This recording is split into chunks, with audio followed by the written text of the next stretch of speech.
these businesses are not profitable. They're not easy to make money. Like owning a gym is very, very tough. Tough business.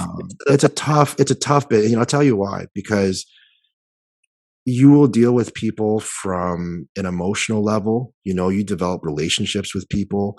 Yeah. It's different than it's not like I own an Apple store. If I own an Apple store and you come in to my store and you're like, I want the iPhone 15 or whatever the hell they're on right now, I don't have to give you great service. I could be like, Ashton, here's your stupid fucking phone. Give me $2,000 and fuck off. Yeah. And you'd be like, man, that guy was a fucking dick. But I got my phone. I got my phone. Look at the camera on this bitch. And it doesn't matter. Your interaction with me in that store has no bearing on your decision to pay that $2,000 for your stupid phone. You went there to pay that $2,000 anyway. Right? That's it. It's a very here's the product. I came here to pay for it. See you later, or never see you again. I don't give a shit. Yeah. Whereas a gym, it's like, I got to go back in here every single day. And if I have to come back in here and see this asshole every single time I come in, my experience is going to be terrible. I'm not going to want to pay $200, $300 a month to come here. This guy doesn't even know my name. So the gym business, the MMA business, if you do a martial art or any kind of service where like you said, it's a very intimate relationship with people. You get to know people really well, man. You get to know, how many times have you worked with someone where that hour wasn't even about jujitsu? It was like, Ashton, man, like my job fucking sucks. I train one guy and the hour will be over. He's like, it's been an hour already. I'm like, that's what good conversation does, man. And we're still working hard. Don't get it wrong. Like he's sweating his balls off, but the flow of the session is, it's almost like you're hanging out with a friend. Yeah. And you're working out too. And so, so by the time it's done, you don't even realize, and you're like, holy fuck, that was a good time. But one of the things I wanted to build off of what you just said, and I see a lot of successful gyms do it. I see a lot of successful coaches do it. My business isn't what you're doing yet, so I don't have to worry about it. But I see a lot of people where they have their staff and they have their coaches and everybody, and they work out together and they train together. There's a specific time. It's not like, Good Life does like building sessions or like where they go and they learn somebody comes in and talks and we learned extracurricular credit learning. No, fuck that. Where they actually okay, we're meeting at 6 or 7 o'clock a.m. before everybody comes in, before we open up. We're going to work out together. We're going to train together. We're going to team build. I love that. And I see that in almost every successful gym and gym owner.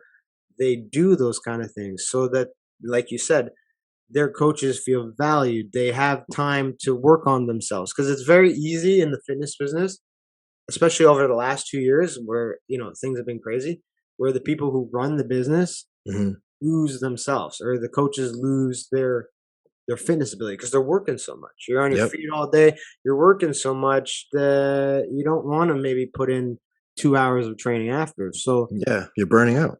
Exactly. A good gym, a good coach would say, hey, let me take care of the health of we're working out today. Everybody, 7 a.m. You're getting paid. You're going to get fucking paid. We're going to work out together. We're going to train together. Same with like an MMA and jiu-jitsu gym. Come in, you're going to train. You're going to train and do the thing that you love to do and have fun doing it. And we're going to emphasize that together and work on it together. And we're going to build off of that. Right. And so some of those gyms that I see that are doing really, really well have programs like that where the coaches get together, they train. And even sometimes that's where you bounce ideas off each other. That's where you say, hey man, you're finished your workout. I have a guy who I'm working with who's got a shitty squat. I can't seem to get it. What are you doing with your guys? Because I see they're doing really well. How are you fixing them? And I feel like that's something that most fitness facilities are missing, because they don't have that connection between the employees. Like there's so many ideas when you have a room full of, even if it's a small, say you have 5 employees, those are 5 different valid teaching people who teach, who have 5 different valid teaching methods. And it's the responsibility of the owner or the head to say, let's all bounce those ideas off each other and create a space where you can do it. And I find the best place to do that is when you're training, when you're working out. And because that, like, for example, like if you get a bunch of guys who are teaching to just roll, someone's going to land something and be like, how the fuck did you do that? Let me show you. Then all of a sudden it becomes a theme in the gym and the students love it. And all the instructors know how to teach it. So it doesn't matter who's teaching class, that same technique goes, and then a gym becomes known for their fucking rubber guard or whatever the fuck it is, or you know what I mean? So I mean, that's a super important thing that I really hope more businesses take into account, even big box businesses, because all they do right now is, okay, our staff is going to do an extra credit day where we're going to have someone come in and talk. No, let build a workout, build something where your staff is coming in and training together and doing the thing that you're supposed to do, fitness, right? Do it together and you're going to see a ton of growth. I mean, I see it in our city. I don't know how it goes out there, but I see it in the big city where the best gyms are doing that. I think what you'd love. So I have a guy that's on my staff. He's been in the industry for, I want to say, almost 10 years now. Just super knowledgeable guy. Any seminar or workshop that's out there, he's probably done it. So he's just like this sponge for knowledge. And it's like you said, you put 5 people into a room, those are 5 different learning opportunities, 5 different brains, 5 different ways of thinking. And recently what we've been doing is having him just do presentations, once or twice every month, and he teaches people. So we get our staff together. He'll go over a topic. It could be like hypertrophy. It could be one that he did recently was women's training during on and off cycle and things like that. So that's a really great teaching tool to expose some of your knowledgeable coaches. It also gives some education to the rest of your staff, but it makes them come together. Yeah. Right. And you get everybody on the same page. So someone may have thought one thing, and now you can come together, network, and decide as a team what our best answer would be, so that I'm going to use Karen again, but Karen doesn't come in, learn the armbar from you one way, come in the next day and learn the armbar totally different from me, and we can all be on the same page. But what you'd like was what we started doing recently is actually dusted off the old gi, and we've been going to jiu-jitsu together as a coaching staff. And so these guys have never done it before. They didn't even know what the hell a gi was. They didn't know what the difference between gi, no gi is. And we've just started, I say over the last 2 weeks, going to jiu-jitsu classes together. Now it's branching off into like, okay, let's go do kickboxing together. But man, it's a lot of fun. It's just like doing something totally out of the comfort zone, learning something together as a team. And you should see these guys. Like they're on such a high when they come back to the gym after going to some of these classes, and they're enthusiastic, right? And it's just there is an excitement kind of in the air, when like, even if I'm choking one of them out, they come back and they're like, oh my God, like, that was fucking awesome. And them getting to learn that choke, or like learn how to escape that choke, it's just so refreshing for someone who's never done something like this before. And obviously, like MMA and any kind of martial art, it's super raw. It's very, very visceral.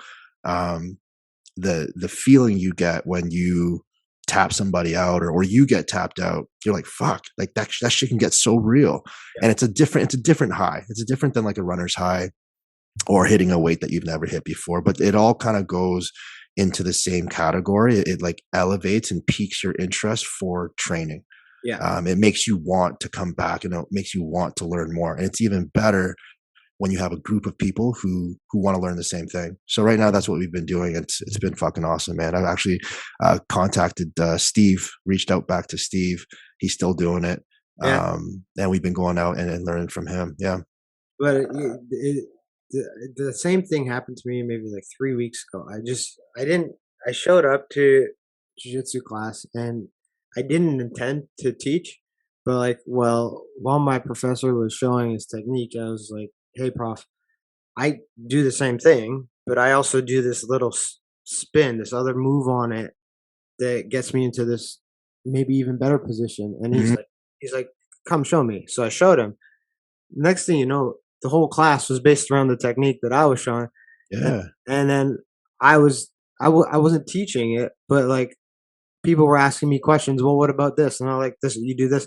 And it expanded upon what he was doing. And at the end of class, he was like, thank you for that. That was a great detail. That was a great spin on it. And people ended up liking your move more, right? Because it was more functional to what they were aiming to do. And that would never have happened if he ran an operation where you couldn't say, hey, professor, can I interject and add a little spin on it? Right? Obviously, if you're a white belt, he'll say fucking no, because you don't know what the fuck you're talking about. Because we saw some shit on YouTube. You're like, hey, but as an advanced student, somebody who's been there for forever and, you know, fighting at a professional level and, you know, brown belt in jiu-jitsu, he's like, no problem. Come show me.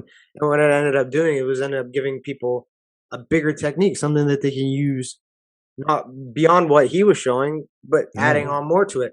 And if you have a community where you can't do that, where people are nervous to do that, or they just don't care enough, like the only reason I brought it up was to share it.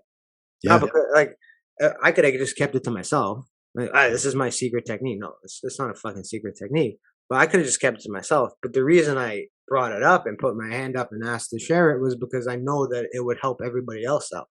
But I'm comfortable in that environment. I'm comfortable with the people. I'm comfortable with the coaches and teaching other people, where I'm able to open up and just say, hey, here's another spin on it. And he's not an ignorant asshole and says, oh, no, we're going to do it my way. Because there are coaches like that, right? But those are the gyms you don't want to be at, regardless of what discipline you're learning. You don't want to be at a gym where somebody has an input to make things better or another spin on it, and you shut it down because it's not your way, right? That's when your ego starts to get into the way of people actually learning, right? Yeah. Enjoyed that clip? Please head on over to the link below to my YouTube page and watch the rest of the podcast. If not, you can always find me on Spotify or Apple or Google Play or all those. We're on everything. Download, listen in your car, get it going. Thank you for the support. Please like, share, and subscribe. Have a great day.